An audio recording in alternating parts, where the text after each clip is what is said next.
when we have small kids, right? They start to use their senses. We say their, what do we say? Motor skills? Motor skills? Yeah, motor skills are developed. So they'll hold things. We buy toys for them. Those skills are also in the spirit realm. जब बच्चा पैदा होता है तो वो छूना सीखता है, पकड़ना सीखता है, अपने मांसपेशियों को इस्तेमाल करना सीखता है. वो सारी चीजें आत्मिक दुनिया में भी होती हैं. Can, if I give a Bible to a small kid, newborn baby, can he hold the Bible? क्या एक नवजात बच्चा बाइबल उठा पाएगा? Why? क्यों? Is it because I don't want to give him the Bible?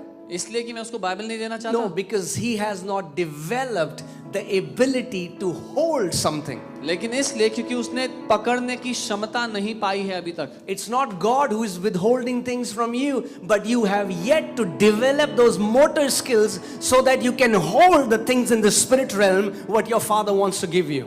परमेश्वर ने आपसे कुछ भी दूर नहीं रखा है, लेकिन आत्मा में आपने अभी तक क्षमता नहीं पाई कुछ थामने की.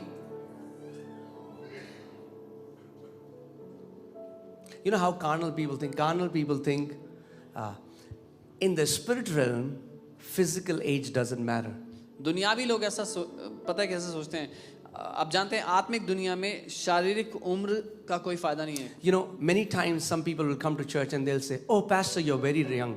Instantly I know he's a carnal Christian because he looks at my age of the flesh. He doesn't know the age of my spirit.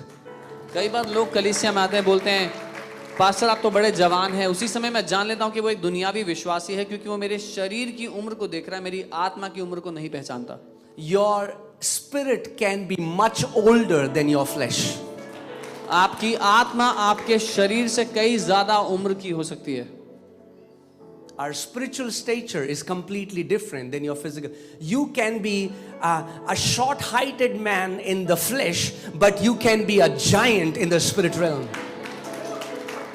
हमारी शारीरिक कदकाठी हमारी आत्मिक कदकाठी से कोई लेना देना नहीं है. उसका शरीर में हम लोग छोटे हाइट के हो सकते हैं, लेकिन आत्मा में जायंट हो सकते हैं. And you can be a 70 years old man with white hair all over you, and you can be a kid in the spirit realm. और शारीरिक दुनिया में आप 70 वर्ष के सारे बाल सफेद हो सकता है, लेकिन आत्मिक दुनिया में आप एक छोटे बच्चे हो सकते हैं.